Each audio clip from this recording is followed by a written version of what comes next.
प्यारे बच्चों, आज हम कक्षा 10 गणित में अध्याय 7 निर्देशांक ज्यामिति के कुछ महत्वपूर्ण प्रश्नों को हल करेंगे जो यूपी बोर्ड एग्जाम 2025 की दृष्टि से मोस्ट इम्पॉर्टेंट हैं। तो उसमें देखते हैं, पहला प्रश्न दिया है, कह रहा उस बिंदु के निर्देशांक ज्ञात कीजिए जो बिंदुओं -1, 7 और 4, -3 को मिलाने वाले रेखाखंड को 2:3 के अनुपात में विभाजित करता है। और ये प्रश्न यूपी बोर्ड एग्जाम 2019, 22, 23 और 24 में पूछा गया है। तो देख रहे हैं यहाँ पर दो बिंदु दिए हैं। पहला बिंदु -1, 7, पहला बिंदु है -1, 7 और इस बिंदु का नाम हम ए दे देते हैं। और इसके बाद देख रहे हैं एक दूसरा बिंदु दिया है, इस बिंदु का नाम बी मान लेते हैं, जिसके निर्देशांक देख रहे हैं 4, -3। प्रश्न कह रहा उस बिंदु के निर्देशांक ज्ञात कीजिए जो बिंदुओं को मिलाने वाले रेखाखंड, देख रहे हैं यदि इन दोनों बिंदुओं को हम मिलाएं तो इस मिलाने वाले रेखाखंड को 2 और 3 के अनुपात में विभाजित करता है। तो मान लेते हैं, माना वह बिंदु P है जिसके निर्देशांक x, y हैं। यह इन दो बिंदुओं को मिलाने वाले रेखाखंड को 2 और 3 के अनुपात में अंतः विभाजित करता है। तो अब यहाँ पर हमको उस बिंदु के निर्देशांक अर्थात x, y का मान निकालना है। तो इसके लिए देख रहे हैं, हम फार्मूला जानते हैं, भुज x बराबर होता है m1 x2 plus m2 x1 अपान m1 प्लस m2। देख रहे हैं फार्मूले में मान रख देंगे 2:3, 2 m1 का मान होगा 3 m2 और -1, 7 ये x1 y1 होंगे। तो यदि यहाँ पर देखें तो -1 x1 का मान है, 7 y1 है, 4 x2 है और -3 y2 है, जबकि m1 2 है, m1 बराबर 2 होगा और m2 बराबर 3 के होगा। इस प्रकार से फार्मूले में इन मानों को यदि हम रखें तो देख रहे हैं यही बराबर मिल जाएगा। m1 देख रहे हैं 2 है, इंटू x2 का मान 4 के बराबर है, प्लस m2 देख रहे हैं 3 दिया है, इंटू x1 का मान -1 है, बटे m1 प्लस m2 अर्थात 2 + 3। सरल कर लेंगे, सरल करने पर देख रहे हैं 4 दूनाई 8 प्लस माइनस का गुणा माइनस, 3 एकम 3 बटे 2 + 3 देख रहे हैं 5 मिलेगा। तो इस प्रकार से और सरल यदि करते हैं तो यही मान मिल जाएगा, x बराबर देख रहे हैं 8 - 3 5 बटे 5। सरल करेंगे 5 एकम 5, तो इस प्रकार से x बराबर 1 के मिल जाता है। इसी प्रकार कोटि y का फार्मूला होता है, देख रहे कोटि y का मान, y के लिए फार्मूला है m1 y2 plus m2 y1 अपान m1 प्लस m2। इस फार्मूले में यदि हम मान रखें, m1 देख रहे हैं 2 है, इंटू y2 का मान -3 प्लस m2 का मान 3 है, इंटू y1 देख रहे हैं 7 है, अपान m1 प्लस m2 अर्थात 2 + 3। सरल करेंगे तो देख रहे हैं सरल करने पर y बराबर प्लस माइनस का गुणा माइनस, 3 दूनाई 6 प्लस 7 त्रिक 21 बटे देख रहे हैं 2 + 3 5। इस प्रकार से -6 + 21 प्लस माइनस घटेगा चिन्ह बड़ी संख्या का, 21 से 6 घटाएंगे 15, 6 21 15 बटे 5 काट देंगे, 5 × 3 15। इस प्रकार से देख रहे हैं y बराबर 3 के मिल जाएगा, y बराबर 3। अतः उस बिंदु के निर्देशांक, अतः अभीष्ट बिंदु बराबर मिलेगा, देख रहे बिंदु का मान आ जाएगा x 1 मिला और y 3, तो 1, 3 वो अभीष्ट बिंदु होगा। तो ये हमारा इस पहले प्रश्न का आंसर हो जाएगा, बिंदु बराबर 1, 3। इसके बाद हम देखते हैं एक और महत्वपूर्ण प्रश्न को। देखिए दूसरे प्रश्न में दिया है कि वह अनुपात ज्ञात कीजिए जिसमें बिंदुओं -3, 10 और 6, -8 को मिलाने वाले रेखाखंड को बिंदु -1, 6 विभाजित करता है। तो देख रहे हैं इस प्रश्न में हमको अनुपात ज्ञात करना है और जिसमें बिंदुओं तो देख रहे बिंदु दिए हैं, पहला बिंदु है -3, 10। तो मान लेते हैं बिंदु ए है, ये बिंदु ए है। दूसरा बिंदु 6, -8, ये दूसरा बिंदु बी है 6, -8। और इन दो बिंदुओं को मिलाने वाले रेखाखंड, देख रहे हैं दो बिंदुओं को मिलाने वाला ये रेखाखंड बन जाता है, को कह रहा बिंदु -1, 6। मान लीजिए ये बिंदु -1, 6 बिंदु पी है, -1, 6 कह रहा किस अनुपात में विभाजित करता है। तो मान लेंगे M1 और M2 के अनुपात में अंतः विभाजित करता है। तो इसमें हमको ये मान लेना है, आप देख रहे हैं पहला बिंदु x1 y1, दूसरा बिंदु x2 y2, और देख रहे हैं -1, 6। तो ये बिंदु में x y के मान होंगे, अर्थात x बराबर -1 और y बराबर 6 के। तो अब इसमें चाहे हम भुज का फार्मूला लगा दें चाहे कोटि का।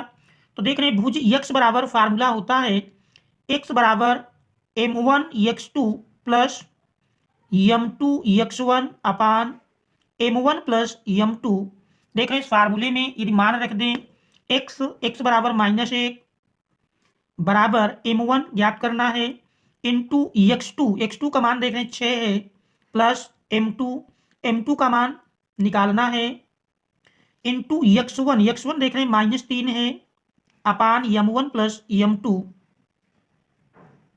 सरल करेंगे, देख रहे हैं m1 प्लस m2 भाग में है, पक्षांतर करेंगे गुणा में मिलेगा, -1 से गुणा करेंगे तो -m1 -m2 बराबर 6m1।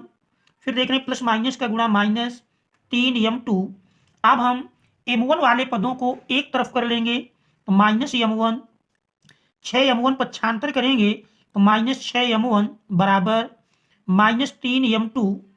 और देख रहे हैं इधर -m2 है, पक्षांतर करेंगे प्लस m2 के रूप में आएगा, माइनस माइनस जुड़ जाएंगी तो -6 1 7m1 बराबर, फिर देख रहे हैं माइनस प्लस घटेगा चिन्ह बड़ी संख्या का, -3 से 1 घटाते हैं -2m2, माइनस माइनस देख रहे हैं दोनों ओर से कैंसिल हो जाएगा। इस प्रकार से m2 देख रहे हैं पक्षांतर करेंगे भाग के रूप में आएगा तो m1 बटे m2 बराबर 2, और ये 7 को पक्षांतर करेंगे तो देख रहे हैं इधर गुणा में है इधर भाग में मिलेगा। तो इस प्रकार से देख रहे हैं m1 अनुपाते m2 बराबर 2:7। तो देख रहे हैं हमको वो अनुपात ज्ञात करना था, तो इस प्रकार से अनुपात का मान 2:7 होगा। तो ये हमारे इस दूसरे प्रश्न का आंसर होगा। इसके बाद हम देखते हैं एक और महत्वपूर्ण प्रश्न को। देख रहे तीसरे प्रश्न में दिया है, कह रहा है यदि a 5, -1, b -3, -2 तथा c -1, 8 त्रिभुज ABC के शीर्ष हैं तो शीर्ष A से जाने वाली माध्यिका की लंबाई ज्ञात कीजिए। तो देख रहे हैं इस प्रश्न में त्रिभुज ABC के शीर्ष दिए हैं। मान लीजिए ABC एक त्रिभुज है, इसका नाम हम ABC दे देते हैं। A का निर्देशांक 5, -1 और देख रहे हैं B का निर्देशांक -3, -2 और C का निर्देशांक -1, 8 है। कह रहा शीर्ष A से जाने वाली माध्यिका की लंबाई ज्ञात कीजिए। माध्यिका हम जानते हैं किसी त्रिभुज में किसी शीर्ष और उसकी सम्मुख भुजा के मध्य बिंदु को मिलाने वाला रेखाखंड माध्यिका कहलाता है। तो यदि BC का मध्य बिंदु मान लीजिए D है तो हमको AB की लंबाई ज्ञात करना है। सबसे पहले हम D बिंदु का निर्देशांक निकालेंगे। तो BC के मध्य बिंदु D के निर्देशांक का सूत्र है BC के मध्य बिंदु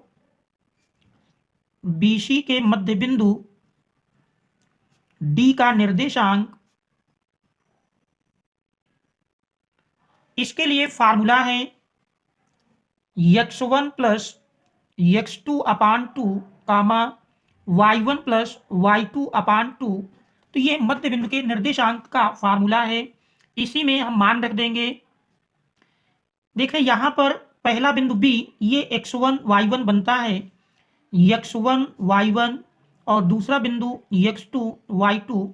तो इसके अनुसार यदि मान रखें तो x1 देख रहे हैं -3 और x2 -1 तो -3 -1 बटे 2 y1 देख रहे हैं -2, फिर y2 देख रहे हैं 8 के बराबर है, -2 + 8 बटे 2। सरल करेंगे तो सरल करने पर -3 -1 मिलकर के -4 बटे 2, कामा 8 - 2 6 बटे 2, 2 दुनाई 4, 2 तिहाई 6। तो इस प्रकार से देख रहे हैं यही बराबर मिल जाएगा -2 कामा 3। तो ये मध्य बिंदु देख रहे हैं डी के निर्देशांक मिल जाएंगे। तो इस प्रकार से डी का निर्देशांक मिल जाता है -2 कामा 3। तो देख रहे हैं डी के निर्देशांक -2 कामा 3 मिल जाते हैं। देख रहे प्रश्न में पूछ रहा शीर्ष ए से जाने वाली माध्यिका की लंबाई। तो अब हमको एडी की लंबाई ज्ञात करना है। एडी का मतलब दो बिंदुओं के बीच की दूरी। तो देख रहे हैं एडी के लिए फार्मूला बन जाएगा एडी बराबर √ x1 - x2 का whole square plus y1 - y2 का होल स्क्वायर। आप देख रहे हैं चूंकि ए और डी के बीच की दूरी निकालना है, तो ऐसे स्थिति में ये पहला बिंदु 5 - 1 हमारा x1 y1 बन जाएगा और -2 3 ये x2 y2 का मान बनेगा। तो इन बिंदुओं को देख रहे हैं हम लिख लेते हैं 5 - 1 अर्थात x1 बराबर 5 और y1 बराबर मिल जाएगा -1 और x2 का मान देख रहे हैं -2, y2 3 के बराबर। और इन मानों को यदि हम फार्मूले में रखें तो देख रहे हैं यही बराबर मिल जाएगा √ x1 अर्थात 5 माइनस x2 देख रहे हैं माइनस में है तो माइनस माइनस प्लस बन जाएगा 5 + 2 का होल स्क्वायर प्लस y1 देख रहे हैं -1 माइनस y2 3 है तो 1 - 3 का होल स्क्वायर। इसको सरल करेंगे तो सरल करने पर यही बराबर मिल जाएगा 5 + 2 7 7 का स्क्वायर 49 प्लस देख रहे -1 - 3 -4 हो जाएगा -4 का स्क्वायर 16। 49 में 16 जोड़ देंगे तो देख रहे यही बराबर मिल जाएगा √ देख रहे 9 6 15 4 1 5 1 6 तो √ 65 इकाई। तो ये माध्यिका एडी की लंबाई होगी। तो इस प्रकार से देख रहे हैं एडी बराबर √ 65 इकाई। तो ये हमारे इस प्रश्न नंबर 3 का आंसर होगा। तो ये प्रश्न यूपी बोर्ड एग्जाम 2025 की दृष्टि से बहुत महत्वपूर्ण है और देख रहे हैं लगातार यूपी बोर्ड एग्जाम में आए हुए हैं और ये प्रश्न भी हमारा 2022 और 24 में पूछा गया है। 2022 और 24 में यह प्रश्न भी यूपी बोर्ड एग्जाम में आया हुआ है।